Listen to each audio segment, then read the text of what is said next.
രോഗശയ്യയിലെ ഏകാന്തതയിലേക്ക് അക്ഷരങ്ങളുടെ വെളിച്ചവുമായി പിണറായി വെസ്റ്റിലെ സി മാധവൻ സ്മാരക വായനശാല അക്ഷര സ്വാന്തനം എന്ന വേറിട്ട പദ്ധതിയുമായി കിടപ്പ് രോഗികളുടെ അരികിലേക്ക് എത്തുന്നു.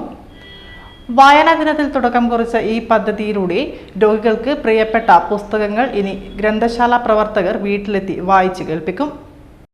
അത് താങ്ങാനാവുന്നതിനും അപ്പുറമാകുമ്പോൾ എന്റെ മകൻ ഒരു ഗാനം മീട്ടി എന്നെ നിശബ്ദയാക്കാറുണ്ടായിരുന്നു. അങ്ങനെ ഒരു ദിവസം അവൻ മീട്ടിയ ഗാനം പൊടുന്നനെ ക്ലിം എന്ന് മുറിഞ്ഞു. കേരളത്തിൽ ആദ്യമായാണ് ഒരു വായനശാല ആതുര സേവന രംഗത്ത് പുസ്തക വായനയെ ഇത്തരമൊരു കാരുണ്യ പ്രവർത്തനമായി മാറ്റുന്നത്. മാസത്തിൽ 2 തവണ വായനശാല പ്രവർത്തകർ രോഗികളുടെ വീടുകൾ സന്ദർശിക്കും. താലൂക്ക് ലൈബ്രറി കൗൺസിലിന്റെ വിമാനയാത്രയ്ക്ക് തിരഞ്ഞെടുക്കപ്പെട്ട മിടുക്കരായ ശ്രീനന്ദ, പാർവതി, ആരുഷി, മാനസ്, ഹംസ, ഫാത്തിമ എന്നിവരും ബാല എഴുത്തുകാരി ദേവപ്രിയം ചേർന്നാണ് മൈഥിലി സുകുമാരൻ, രാധ, നെല്ലിക്കരാജൻ എന്നിവരുടെ വീടുകളിൽ പുസ്തകം വായിച്ച് ഈ പദ്ധതിക്ക് തുടക്കമിട്ടത്. ബാലവേദി അംഗം ആർദ്ര സനിലിന്റെ കവിതാ ആലാപനവും ചടങ്ങിന് മാറ്റുകൂട്ടി. താലൂക്ക് ലൈബ്രറി കൗൺസിൽ ഭാരവാഹികളുടെ നേതൃത്വത്തിൽ ആദ്യഘട്ടത്തിൽ തിരഞ്ഞെടുത്ത വീടുകളിലാണ് പദ്ധതി നടപ്പാക്കുന്നത്. വരും മാസങ്ങളിൽ ഇത് കൂടുതൽ വീടുകളിലേക്ക് വിപുലീകരിക്കാനാണ് വായനശാല കമ്മിറ്റിയുടെ തീരുമാനം. രോഗവിഷമതകൾക്കിടയിലും അക്ഷരങ്ങളുടെ ലോകം ഈ മനുഷ്യർക്ക് സമ്മാനിക്കുന്നത് വലിയൊരു ആശ്വാസമാണ്.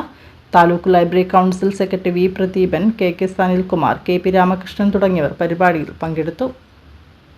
നദിയായി കരകൾക്ക് കുളിരായി നിലമായി നമ്മളെ പോറ്റുമമ്മ. ജലമാണ് ജീവനും ബുദ്ധിയും ശക്തിയും സുലഭമായി നൽകുന്ന ബോധധാര.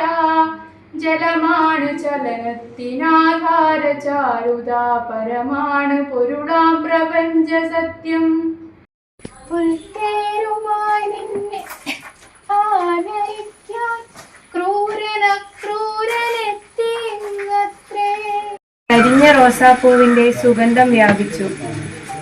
അന്ന് ആ വീട് മുഴുവൻ കരിഞ്ഞ റോസാപ്പൂവിന്റെ സുഗന്ധം വ്യാപിച്ചു. അത് അച്ഛൻ്റെ ചോരയുടെ മണമുള്ള ചുമയേക്കാൾ നല്ലതായി അവന് തോന്നി.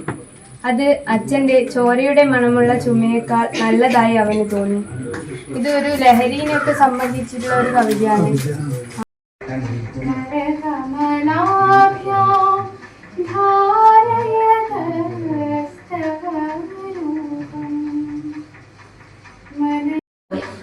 മരവിച്ച് നൂറ്റാണ്ടുകൾ കഴിഞ്ഞു, സഹസ്രാബ്ദങ്ങൾ കഴിഞ്ഞു, യുഗങ്ങൾ കഴിഞ്ഞു. ഒരു രാജർഷി മനം നൊന്ത് നിലവിളിക്കുന്ന ശബ്ദം, വരൂ, താഴേക്ക് വരൂ, എൻ്റെ പൂർവികന്മാരുടെ പാപം പരിഹരിക്കൂ. എന്നെങ്കിലും വീണ്ടും എവിടെ വച്ചെങ്കിലും കണ്ടുമുട്ടാമെന്ന വാക്കുമാത്രം. നാളെ പ്രതീക്ഷതൻ കുങ്കുമപ്പൂവായി നാം കടം